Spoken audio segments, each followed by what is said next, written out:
सत्य से जगनी चाहिए श्रद्धा, विश्वास नहीं।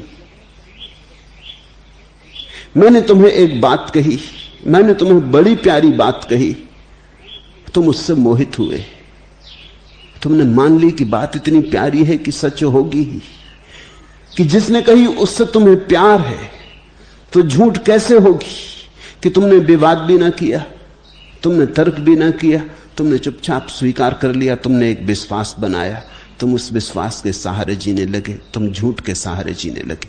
मैंने कही थी सच ही थी, लेकिन तुमने विश्वास बनाया तो झूठ हो गई। श्रद्धा बननी चाहिए। क्या फर्क है श्रद्धा और विश्वास में? जब हम दूसरे को बिना अपने किसी अनुभव की गवाही के मान लेते हैं तो विश्वास, जब हम दूसरे को अपनी अनुभव की कसौटी पे कस के मानते हैं तो श्रद्धा। श्रद्धा अनुभव है, विश्वास दूसरे का अनुभव है, तुम्हारा नहीं। इससे सावधान रहना। तो ये जो जनक कह रहा है विश्वास है या श्रद्धा, इसकी ही कसौटी अष्टावक्र करने लगे। अष्टावक्र ने कहा इहामुत्र विरक्तस्य नित्या अनित्य विवेकिना आश्चर्यम मोक्ष कामस्य मोक्षादेव विभीषिका। जो इहलोक और परलोक के भोग से विरक्त है जनक, और जो नित्य और अनित्य का विवेक रखता है और मोक्ष को चाहने वाला है, वह भी मोक्ष से भय करता है। यही तो आश्चर्य है, तेरे भीतर कहीं मोक्ष का भय तो नहीं बचा है। इसे समझना यह बड़ा अद्भुत सूत्र है। मोक्ष का भय, तुम कहोगे मोक्ष का भय, स्वतंत्रता का भय। हम सभी स्वतंत्र होना चाहते हैं। ये बात क्या हुई कि स्वतंत्रता का भय? स्वतंत्रता से कौन भयभीत है? लेकिन तुम्हें पता नहीं। अष्टावक्र ठीक कह रहे हैं। इस जगत में बहुत कम लोग हैं जो स्वतंत्र होना चाहते हैं। 100 में 99 आदमी तो बातें करते हैं स्वतंत्रता की, लेकिन स्वतंत्र होना नहीं चाहते। परतंत्रता में बड़ी सुरक्षा है, मुक्त होने में बड़ा खतरा है, जोखिम। इसलिए लोग एक परतंत्रता से दूसरी परतंत्रता में उतर जाते हैं, बस परतंत्रता बदल लेते, लेकिन स्वतंत्र कभी नहीं होते। पूंजीवाद साम्यवाद बन जाता है, लेकिन कुछ फर्क नहीं होता। परतंत्रता वहीं के वहीं, एक की गुलामी दूसरे की गुलामी से बदल जाती, मगर फर्क कोई भी नहीं पड़ता।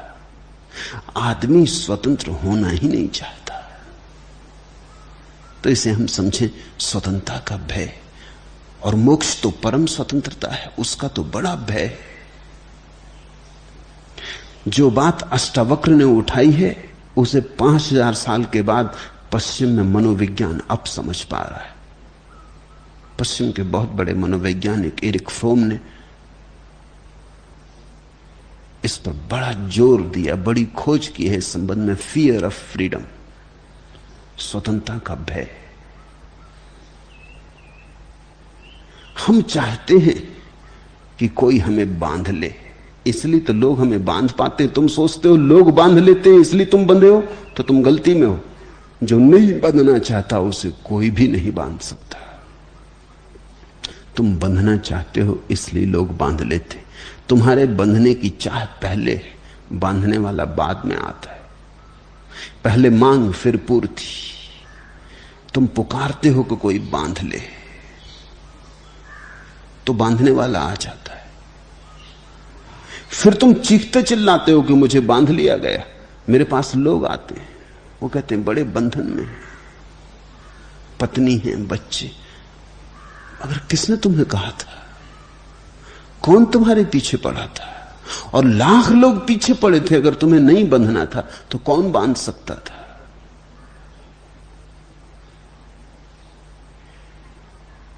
तुम भाग निकले होते।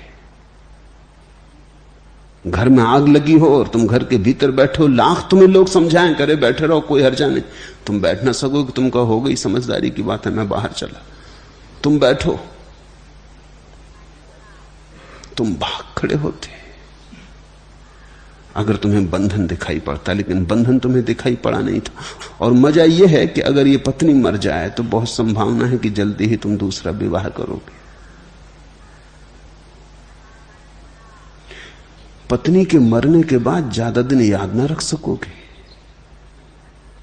मन नई कल्पनाएं करने लगेगा, मन कहेगा सभी स्त्रियां थोड़ी एक जैसी होती, ये दुष्ट मिल गई थी तो भाग्य की बात, अब सभी थोड़ी दुष्ट मिल जाएंगी। दुनिया में अच्छी स्त्रियां भी हैं, अपनी पत्नी को छोड़कर सभी स्त्रियां अच्छी हैं ही।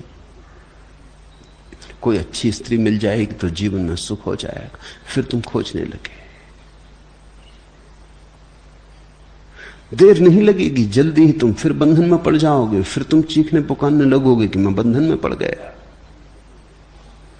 तुम ही बनाते हो अपने बंधन, क्योंकि बिना बंधन के रहने के लिए बड़ा साहस चाहिए, अनबंधा रहने के लिए बड़ा साहस चाहिए। क्योंकि बिना बंधन के रहने का अर्थ हुआ कि न कोई सुरक्षा है, कल का पता नहीं क्या होगा। पत्नी तुम क्यों खोज लाए हो? कल की व्यवस्था के लिए। कल अगर तुम्हारे जीवन में काम वासना उठेगी तो कौन तृप्त करेगा? तो तुमने पत्नी खोज ली जो कल भी मौजूद होगी। पत्नी ने पति खोज लिया है, क्योंकि कल की क्या सुरक्षा है? भोजन कौन देगा? मकान कौन देगा? वस्त्र कौन देगा? अलंकरण कौन देगा?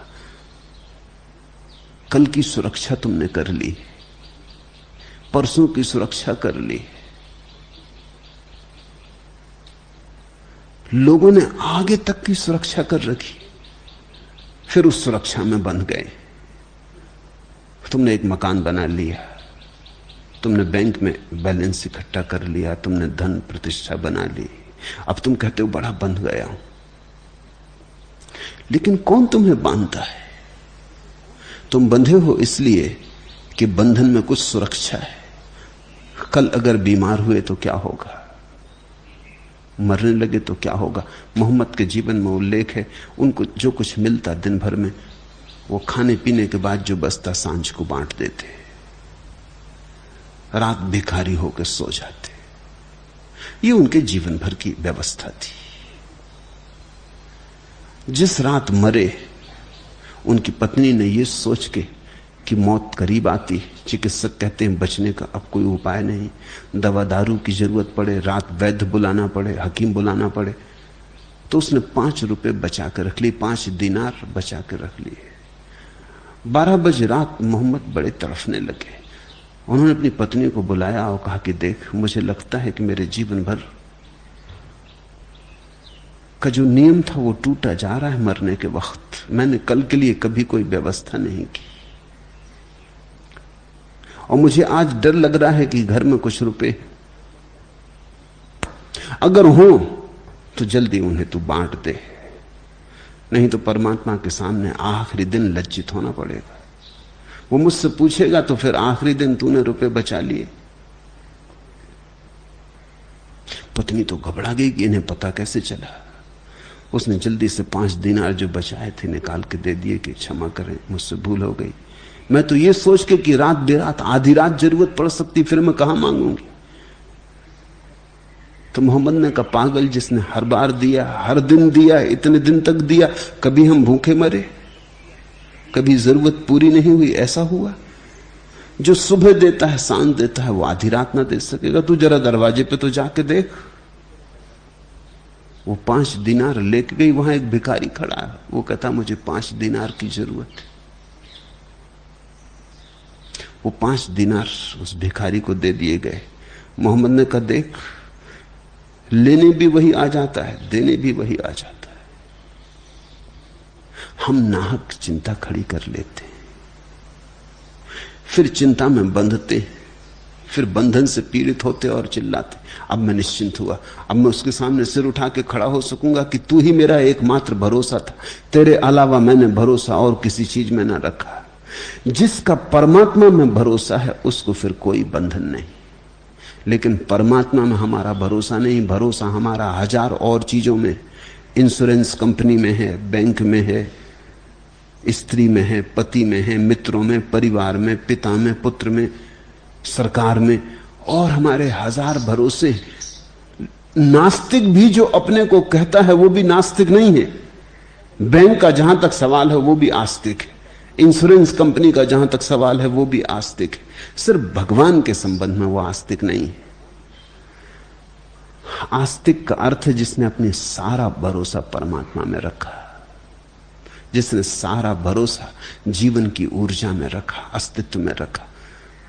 जैसे ही रुपए बांट दिए, मोहम्मद हंसे और उन्होंने कहा अब शुभ हुआ, अब ठीक घड़ी आ गई, अब मैं निश्चिंत जा सकता हूं। चादर उन्होंने अपने मुंह पे डाल ली और कहते हैं प्राण उड़ गए। पत्नी ने चादर उघाड़ी, वहां तो लाश पड़ी थी, मोहम्मद जा चुके थे।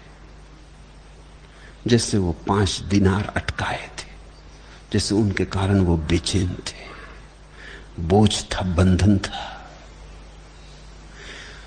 हम कहते तो हैं कि हम स्वतंत्र होना चाहते हैं, लेकिन स्वतंत्र होने के लिए हम जो व्यवस्था करते हैं वही हमें बांध लेती। तुमने देखा धन की आदमी आकांक्षा क्यों करता है? इसलिए ताकि स्वतंत्र हो, धन से स्वतंत्रता मिलती, ऐसा ख्याल है, ऐसी भ्रांति है कि जितना धन होगा उतनी तुम्हारी स्वतंत्रता होगी। जहां जाना होगा जा सकोगे, जिस होटल में ठहरना होगा ठहर सकोगे, हवाई जहाज में उड़ना होगा हवाई जहाज में उड़ोगे, महल में रहना होगा महल में रहोगे, जिस स्त्री को चाहोगे वो तुम्हारे पैर दाबेगी, जो तुम करना चाहोगे कर सकोगे। धन स्वतंत्रता देता है। इस आशा में आदमी धन इकट्ठा करता है, लेकिन धन इकट्ठे करने में ही बंध जाता, बुरी तरह बंध जाता। धन का बोझ भारी हो जाता और छाती उसके नीचे टूटने लगती। ये तो हमारी साधारण स्वतंत्रता है। हमने भय के कारण ही संसार निर्मित किया है। संसार यानी हमारे भय का विस्तार। और तब एक बड़े मजे की बात कि तुम्हारा भगवान भी तुम्हारे भय का विस्तार, और तुम्हारा स्वर्ग भी तुम्हारे भय का विस्तार, तुम्हारा पुण्य भी तुम्हारे भय का विस्तार। तुम अगर पुण्य भी करते हो तो इसी भय से कहीं नरक ना जाना पड़े। तुम अगर पाप भी नहीं करते तो इसी भय से कि कहीं नरक ना जाना पड़े। तुम अगर पुण्य करते हो तो इसी भय से कि कहीं स्वर्ग न खो जाए, स्वर्ग की अप्सराएं और कल्पवृक्ष और शराब के बहते झरने न खो जाएं। तुम अगर मंदिर और मस्जिद में जाके सिर टेक आते हो तो सिर्फ इसीलिए कि परमात्मा अगर कहीं हो तो नाराज ना हो जाए। तुम्हारा धर्म तुम्हारे भय से निकलता, अधर्म हो गया। इस जहर से अमृत ना निकलेगा, इससे तो जहर ही निकलता है। भय से जो निकलता है वो संसार है। तुम उसे परमात्मा कहो, स्वर्ग कहो, बहिष्ठ कहो, जो तुम कहना चाहो, लेकिन एक बात याद रखना, भय से संसार के अतिरिक्त और कुछ भी नहीं निकलता। भय से मोक्ष कैसे निकलेगा? ये तो ऐसा होगा जैसे रेत से कोई निचोड़ ले तेल को। नहीं, ये होता नहीं। भय से मोक्ष नहीं निकलता, अभय से मोक्ष निकलता है। फिर मोक्ष का भय क्या है? अष्टावक्र क्यों कहते हैं कि देख ले तू अपने भीतर खोजबीन करके, कहीं मोक्ष का भय तो नहीं। मोक्ष का भय क्या है? मोक्ष का भय महामृत्यु का भय है। मोक्ष तुम्हारी मृत्यु है। तुम्हारे मुक्त होने का एक ही अर्थ है तुम्हारा बिल्कुल मिट जाना। तब जो शेष बचेगा वही मोक्ष है। तुम जहां बिल्कुल ना रहोगे, तुम्हारी रूपरेखा भी ना बचेगी, तुम बिल्कुल खो जाओगे। जहां मृत्यु में तो आदमी बचता है, मोक्ष में बिल्कुल नहीं बचता। मृत्यु में तो शरीर खोता है, मन बचता है, अहंकार बचता है, संस्कार बचते हैं, सब कुछ बच जाता है, सिर्फ शरीर बदल जाता है। मृत्यु में तो केवल वस्त्र बदलते हैं, पुराने जीर्ण शीर्ण वस्त्र छूट जाते, नए वस्त्र मिल जाते। मोक्ष में शरीर भी गया, संस्कार भी गए, अहंकार भी गया, मन भी गया। तुमने जो जाना, अनुभव किया, सब गया। तुम गए, तुम पूरे के पूरे गए, समग्रता से गए। फिर जो शून्य बचता है तुम्हारे अभाव में, तुम्हारी गैर मौजूदगी में जो बचता है, वही मोक्ष, वही परमात्मा है, वही सत्य है। तुम तो ऐसे चले जाओगे जैसे प्रकाश के आने पर अंधकार चला जाता। मोक्ष के आने पर तुम ना बचोगे। मोक्ष महामृत्यु है। अगर तुमने जीवन से कुछ भी समझा तो एक बात तो समझो कि जीवन बिल्कुल असार है। इसमें सार जैसा कुछ भी तो नहीं है। दौड़ो धूपो आपाधापी, खूब करो श्रम, हाथ कुछ भी लगता नहीं। ये बड़ा आश्चर्य है। और फिर भी तुम मरना नहीं चाहते, फिर भी तुम मिटना नहीं चाहते, फिर भी तुम कहते हो कोई तरकीब बताएं कि मैं सदा बना रहूं, सदा सदा बना रहूं। क्या करोगे सदा बने रहकर? कहते हैं जब सिकंदर पूरब आया तो उसके दरबारियों में से एक ज्ञानी ने उसे कहा कि तू पूरब जा रहा है, अब मार्ग में कहीं एक ऐसा स्थान है जहां जल का एक झरना है मरुस्थल में, उसे जो पी लेता है वो अमर हो जाता है। अब तू जा ही रहा है तो उसकी भी खोज कर लेना, शायद मिल जाए, शायद ये कथा ही ना हो, सच हो। सिकंदर ने अपने सैनिकों को सचेत कर दिया कि खोजबीन करते रहना, कहीं भी ऐसी जरा भी भनक पड़े, कान में अफवाह पड़े, मुझे खबर कर देना। खबर आ गई। बीच एक रेगिस्तान से गुजरते वक्त खबर आई कि यही है वो झरना। सिकंदर ने उसकी खोज कर ली। वो सारे सिपाहियों को बाहर छोड़कर, सैनिकों को बाहर छोड़कर उतरा उस गुफा में जहां वो झरना था। वो उतर गया गुफा में, सीढ़ियों से उतर के झरने में खड़ा हो गया। बड़ा आह्लादित था कि इस झरने के जल को पी के अब मैं सदा सदा के लिए अमर हो जाऊंगा। उसने चुल्लू भी भर ली। तभी एक कौआ बैठा है पास ही चट्टान पर। वो कहने लगा रुक। सिकंदर तो बहुत घबराया कौए को बोलते सुन के। उसने कहा घबरा मत, मेरी बात सुन ले इसके पहले कि तू पानी पिए, क्योंकि मैं पी के बड़ी झंझट में पड़ गया हूं। सिकंदर ने कहा क्या झंझट? कौए ने कहा मैंने भी इसकी बड़ी खोज की, बम मुश्किल में आ पाया। मैं कौओं का राजा हूं जैसा तू आदमियों का राजा है। मैं कोई छोटा मोटा कौआ नहीं हूं। तू शाही कौए से बात कर रहा है। बड़ा मुश्किल में खोज पाया मैंने, हजारों कौए इस खोज में लगा दिए थे। आखिर इसका पता चल गया, आखिर मैं आ गया और मैंने ये पी भी लिया। पी के मैं फंस गया। अब मैं मरना चाहता हूं क्योंकि सदियां बीत गई तब से मैं जिंदा हूं। अब मैं मरना चाहता हूं, मर नहीं सकता। सिर पटकता हूं चट्टानों पे, कोई सार नहीं। जहर पी लेता हूं, कुछ सार नहीं। गर्दन में फांसी लटका के लटक जाता हूं, कुछ सार नहीं। कोई उपाय मेरे मरने का नहीं है। ये पानी बड़ा खतरनाक है सिकंदर। सिकंदर ने पूछा तू और मरना क्यों चाहता है? उस कौवे ने कहा अब क्या करूं, वही वही राग, वही वही उपद्रव कब तक देखूं? मिलता तो कुछ है ही नहीं, दौड़ धूप दौड़ धूप दौड़ धूप। अब तो मैं उनसे ईर्ष्या करने लगा जो मर जाते, कम से कम शांति तो मिल जाती। मुझसे ज्यादा अशांत इस पृथ्वी पे कोई नहीं सिकंदर, फिर तेरी मर्जी। कहते हैं सिकंदर ने हाथ से पानी नीचे गिरा दिया, सीढ़ियां चढ़ के वापस लौट आया। पानी उसने पिया नहीं। कहानी सच हो या झूठी, मगर कहानी बड़ी सार्थक है। तुम ही सोचो, अगर तुम अमर हो जाओ क्या करोगे? ये 50, 60, 70 साल की जिंदगी तो किसी तरह कट जाती। ये कोई बड़ी जिंदगी नहीं है। 70 साल आदमी जीता, उसमें से 20-25 साल तो सोने में निकल जाते हैं। 8 घंटा रोज सोया तो 1/3 तो सोने में निकल गया। 15-20 साल पढ़ने लिखने में, स्कूली उपद्रव में निकल गए, तब कुछ होश ही नहीं था। बचे 20 साल तो दफ्तर, फैक्ट्री, दुकान, मजदूरी, पत्नी, बच्चे, हजारों उपद्रव, मंदिर, मस्जिद, इसमें निकल गए। तुम्हारे पास बचता क्या? 70 साल में 7 मिनट भी बचते। लेकिन तुम जरा सोचो कि अगर मरो ही ना